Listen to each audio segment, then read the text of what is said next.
I have discovered through much trial and error that a key theme, a key lesson in my life this lifetime around is finding balance in my life. And I'm going to be totally honest, that sounds so boring to me as a Gemini and as an experimenter in human design. Like, I love change. I love bopping from one thing to the next. I'm honestly quite an intense person when it comes to things that I'm passionate about.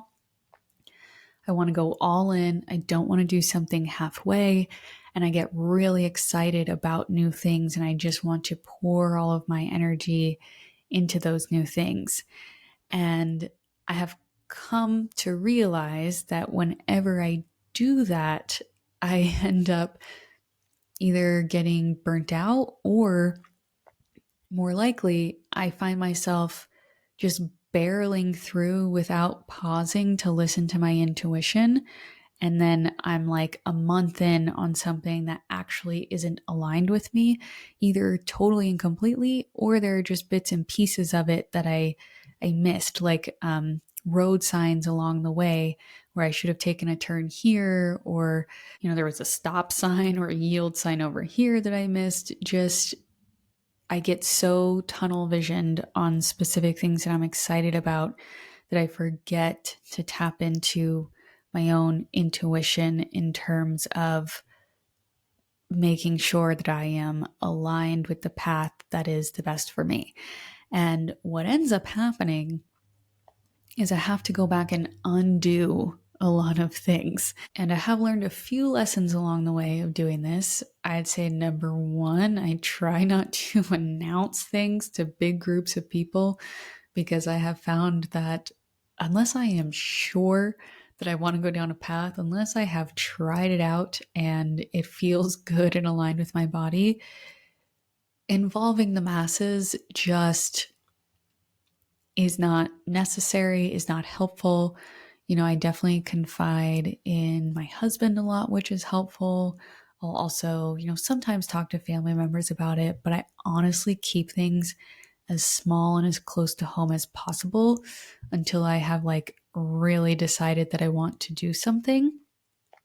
I also have found that whenever I have these moments of like, okay, I'm going to do this, and this in order to get to this goal by this time. Anytime I go down that thinking, that is like a red flag for me to be like, hey, gotta slow down. This is too much. You don't need to be planning X months in the future. And that's very counterintuitive, I feel like, to how we are all taught to be in school. And then if you work in like corporate America, that's the exact opposite of how they want you to be. They want you to, plan out your entire quarter and your goals for that quarter and maybe even your goals for that year, which I understand is helpful in certain situations. But if you're honestly being true to your intuition and your soul and listening to yourself, planning more than like a week in advance in terms of like the life direction that you want to go down doesn't really make sense. And there are some exceptions to that, like say you want to move, okay, that's going to take a lot more planning than a week, but I would argue that it's counterproductive to plan out the entire move and have all of these dates of when you want to execute certain things instead of just saying, okay, here's all the things that need to happen in order for me to move. What do I feel like tackling right now? Okay, I'm going to have to sell my current house. If you have a house or, maybe an apartment, you want to get your deposit back. You want to make sure that it's clean and that it looks nice. And you want to go through your storage unit and get rid of stuff. And honestly, after you do that, you might be like, wow, I actually like living here and I want to stay here.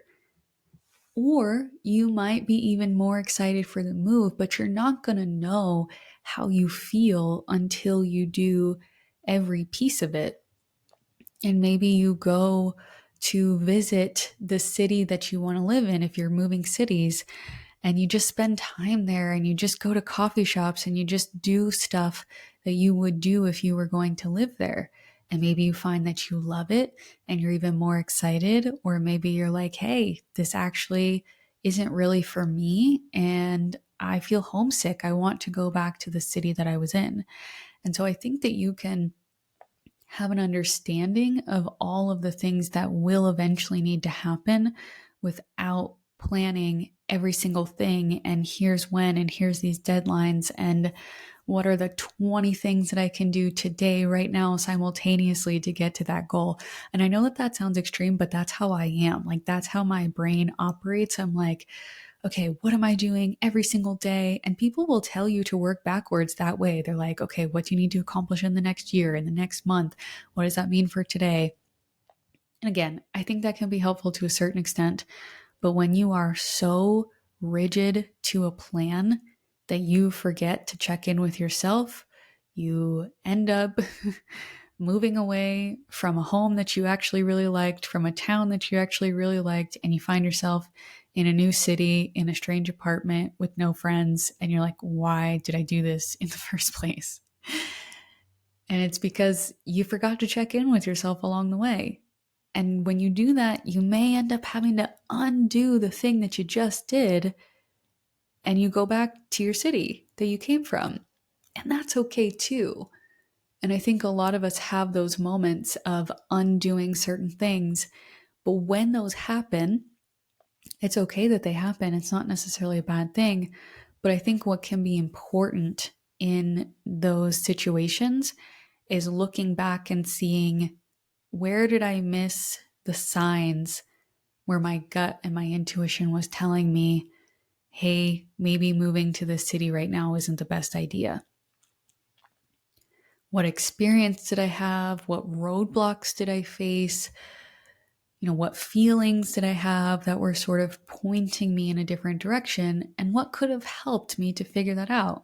Honestly, I think a lot of times what we're missing is just time, giving ourselves time and space and energy to decide on these things. That is something that I struggle with, is giving myself time, although I do think I'm getting better at it. But as long as we can learn from the undoing process, then it was worthwhile in the first place. And I do think that everything happens for a reason.